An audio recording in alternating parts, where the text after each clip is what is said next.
मुड़ के देखना होता तो मैं जाती ही नहीं। तुम जियो अपने आदर्शों के साथ और मैं अपने सपने पूरे करने के लिए जीऊंगी। झनक सीरियल में अनिरुद्ध और झनक की शादी बहुत ही धूमधाम से हो जाती है और अर्शी भी बिना कोई विरोध किए डाइवोर्स पेपर्स पर साइन कर देती है। लेकिन दोस्तों, इसके पीछे अर्शी का एक बहुत बड़ा मकसद छुपा होता है, क्योंकि अर्शी अब अनिरुद्ध और झनक की शादीशुदा जिंदगी को पूरी तरह तबाह करना चाहती है, ताकि अनिरुद्ध को यह लगे कि झनक से शादी करके उसने सबसे बड़ी गलती कर दी और अब उसका जीवन बर्बाद हो गया है। और इसी चाल को अंजाम देने के लिए अर्शी सिद्धार्थ के साथ मिल जाती है, जो उसे पूरी तरह सपोर्ट करता है और अर्शी को अपना बनाने के लिए भी तैयार रहता है। शादी वाले दिन जब अनिरुद्ध और झनक बहुत खुश होते हैं और दोनों शादी के बाद अपने कमरे में वक्त बिताने जा रहे होते हैं, तभी अचानक सिद्धार्थ और अर्शी की एंट्री होती है और अर्शी सबको चौंकाते हुए कहती है कि यह घर अब अनिरुद्ध और झनक का नहीं रहा, क्योंकि सिद्धार्थ ने अपने पैसों के दम पर इस घर को धोखे से अपने नाम करवा लिया है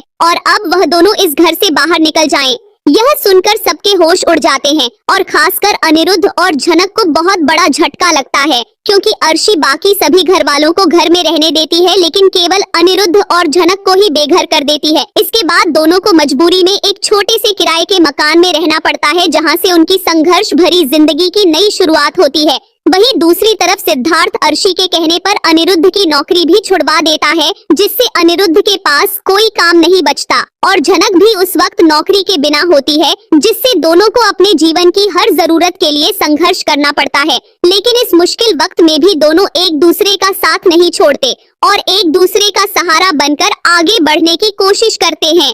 और जब अर्शी यह सब देखती है कि इतनी मुसीबतों के बावजूद भी अनिरुद्ध और झनक के बीच का प्यार और मजबूत होता जा रहा है, तब वह और ज्यादा जलन महसूस करने लगती है और अपनी साजिशें और तेज कर देती है। तो दोस्तों, अब देखना यह होगा कि क्या अर्शी अपने मकसद में कामयाब हो पाएगी या फिर अनिरुद्ध और झनक का सच्चा प्यार एक बार फिर जीत जाएगा। आपकी क्या राय है? क्या इस बार भी प्यार नफरत को हरा पाएगा? अपनी राय हमें कमेंट में जरूर बताएं और सीरियल झनक से जुड़े हर लेटेस्ट अपडेट के लिए हमारे चैनल को सब्सक्राइब करना बिल्कुल ना भूलें।